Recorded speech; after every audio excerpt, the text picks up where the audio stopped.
আসসালামু আলাইকুম। সংবাদে আপনাদের সবাইকে স্বাগতম জানাচ্ছি। আমি তানভীর হাসান। শুরুতেই সংবাদ শিরোনাম। ট্রাম্পের শান্তি পরিকল্পনা, ইউক্রেনকে ভূখণ্ডের সঙ্গে ছাড়তে হবে ন্যাটোর আশাও। ইউক্রেনকে পুতিনের কাছে আত্মসমর্পণ করতেই কি যুক্তরাষ্ট্রের এই প্রস্তাব? সৌদি যুবরাজকে খাশোগি হত্যা নিয়ে প্রশ্ন, সাংবাদিককে কটূক্তি ট্রাম্পের। ট্রাম্পের শান্তি পরিকল্পনা, ইউক্রেনকে ভূখণ্ডের সঙ্গে ছাড়তে হবে ন্যাটোর আশাও। মার্কিন প্রেসিডেন্ট ডোনাল্ড ট্রাম্প অনুমোদিত ২৮ দফা শান্তি পরিকল্পনার খসড়ায় ইউক্রেনকে রাশিয়ার কাছে অতিরিক্ত অঞ্চল সমর্পণ করতে হবে, সামরিক বাহিনীর আকার সীমিত করতে হবে এবং ন্যাটোতে যোগদানের জন্য আনুষ্ঠানিকভাবে প্রচেষ্টা ত্যাগ করতে হবে। মার্কিন কর্মকর্তাদের উদ্ধৃতি দিয়ে যুক্তরাষ্ট্রভিত্তিক অ্যাক্সিওস নিউজ এ খবর জানিয়েছে। প্রতিবেদন অনুসারে বৃহস্পতিবার ২০ নভেম্বর মার্কিন সেনা সচিব ড্যানিয়েল ড্রিস্কল ইউক্রেনের প্রেসিডেন্ট ভলোদিমির জেলেনস্কির কাছে লিখিত পরিকল্পনাটি পৌঁছে দেন। জেলেনস্কি পরে বলেন তিনি ট্রাম্পের প্রতিনিধি দলের সঙ্গে প্রস্তাবটি নিয়ে আলোচনা করতে প্রস্তুত।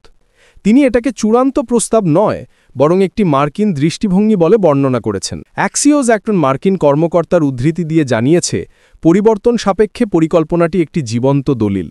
এটি একটি ন্যায্য কাঠামো। ওয়াশিংটন আশা করে ইউক্রেন গুরুত্ব সহকারে বিবেচনা করবে। অ্যাক্সিওস জানিয়েছে, খসড়াটি তারা পেয়েছে এবং ইউক্রেনীয় ও মার্কিন কর্মকর্তার কাছ থেকে যাচাই করেছে।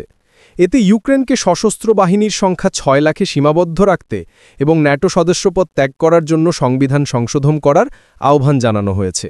একইভাবে ন্যাটো আনুষ্ঠানিকভাবে ইউক্রেনকে কখনো স্বীকার না করার বিষয়ে সম্মত হবে এবং ইউক্রেনের মাটিতে সৈন্য মোতায়েনের বিষয়ে জোটটির ওপর নিষেধাজ্ঞা থাকবে।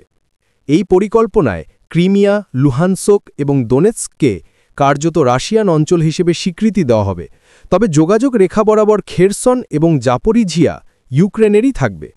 ইউক্রেনীয় সৈন্যরা তাদের নিয়ন্ত্রণে থাকা দোনেৎস্কের কিছু অংশ থেকেও প্রত্যাহার করবে। রাশিয়ার অংশ হিসেবে আন্তর্জাতিকভাবে স্বীকৃত একটি নিরপেক্ষ অসামরিকীকৃত বাফার জোনে পরিণত হবে। নথিতে বলা হয়েছে, বিনিময়ে ভবিষ্যতে রাশিয়ার যে কোনো হামলার সিদ্ধান্তমূলক সমন্বিত সামরিক প্রতিক্রিয়া তৈরি হবে, যদিও যুক্তরাষ্ট্র এতে অংশগ্রহণ করবে কিনা তা স্পষ্ট করে বলা হয়নি। প্রস্তাবটিতে একটি অর্থনৈতিক বিষয়াদিও অন্তর্ভুক্ত রয়েছে।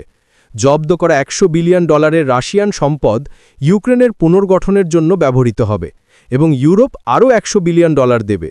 রাশিয়ার ওপর থেকে নিষেধাজ্ঞা ধীরে ধীরে তুলে নেওয়া হবে এবং মস্কো G8-এ তার আসন ফিরে পাবে। যুক্তরাষ্ট্র এবং রাশিয়া জ্বালানি, খনি এবং কৃত্রিম বুদ্ধিমত্তা সহ বিভিন্ন ক্ষেত্রে দীর্ঘমেয়াদী সহযোগিতা অব্যাহত রাখবে। চুক্তির ১০০ দিনের মধ্যে ইউক্রেনকে জাতীয় নির্বাচন করতে হবে। সংঘাতের সকল পক্ষ পূর্ণ সাধারণ ক্ষমা পাবে। গাজার জন্য ট্রাম্পের প্রস্তাবের প্রতিধ্বনির মতো এই চুক্তিটিও আইনগতভাবে বাধ্যতামূলক হবে এবং ট্রাম্পের নেতৃত্বে একটি শান্তি পরিষদ এটি তত্ত্বাবধান করবে।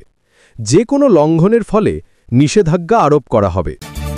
ইউক্রেনকে পুতিনের কাছে আত্মসমর্পণ করতেই কি যুক্তরাষ্ট্রের এই প্রস্তাব? এই ২৮ দফার পরিকল্পনা অনুযায়ী কিয়েভকে, অর্থাৎ ইউক্রেনের রাজধানীকে অস্ত্র এবং কিছু ভূখণ্ড ছেড়ে দিতে হবে। ইউক্রেনের প্রেসিডেন্ট ভলোদিমির জেলেনস্কি আজ বৃহস্পতিবার কিয়েভে মার্কিন সামরিক কর্মকর্তাদের সঙ্গে বৈঠক করার ঠিক একদিন আগে এ খবর প্রকাশিত হল। পরিকল্পনা সম্পর্কে এ পর্যন্ত যা জানা গেছে এবং এই পরিকল্পনা অনুযায়ী কিয়েভকে কি ছাড় দিতে হতে পারে তার কিছু বিবরণ তুলে ধরা হল। আন্তর্জাতিক নানা সংবাদ মাধ্যমের খবর অনুযায়ী রাশিয়া ইউক্রেন যুদ্ধ অবসানের জন্য যুক্তরাষ্ট্র ও রাশিয়া একটি নতুন কাঠামো তৈরি করেছে বলে মনে করা হচ্ছে। এই পরিকল্পনা কি সরকারি প্রস্তাব? না, এটি এখন পর্যন্ত কোনো সরকারি প্রস্তাব নয়। যুক্তরাষ্ট্র আনুষ্ঠানিকভাবে এই প্রস্তাবের বিষয়ে কোনো ঘোষণা দেয়নি, এমনকি রাশিয়াও এমন কোনো শান্তি পরিকল্পনার অস্তিত্ব অস্বীকার করেছে। তবে একাধিক সংবাদমাধ্যম অজ্ঞাতনামা সূত্রের উদ্ধৃতি দিয়ে এই পরিকল্পনার কথা জানিয়েছে। মার্কিন ডিজিটাল সংবাদ মাধ্যম অ্যাক্সিওস এবং যুক্তরাজ্যের ফিনান্সিয়াল টাইমস পত্রিকা গত বুধবার প্রথম এই পরিকল্পনার বিবরণ প্রকাশ করে। রয়টার্স অজ্ঞাতনামা সূত্রের বরাত দিয়ে জানিয়েছে, যুক্তরাষ্ট্র জেলেনস্কিকে ইঙ্গিত দিয়েছে ইউক্রেনকে অবশ্যই এই মার্কিন পরিকল্পনা মেনে নিতে হবে, যার মধ্যে ভূখণ্ড এবং অস্ত্র সমর্পণ অন্তর্ভুক্ত থাকছে। আরেক প্রতিবেদন অনুযায়ী বিনিময়ে ইউক্রেন যুক্তরাষ্ট্রের নিরাপত্তা গ্যারান্টি পাবে। ফিনান্সিয়াল টাইমস অজ্ঞাত পরিচয় এক কর্মকর্তার উদ্ধৃতি দিয়ে বলেছে, প্রস্তাবটি গুরুত্বপূর্ণভাবে রাশিয়ার পক্ষে যাচ্ছে এবং প্রেসিডেন্ট ভ্লাদিমির পুতিনের জন্য খুবই সুবিধাজনক। পত্রিকাটি আরও দাবি করেছে, শুধু যুক্তরাষ্ট্র ও রাশিয়ার কর্মকর্তারাই এর খসড়া তৈরির কাজ করেছেন।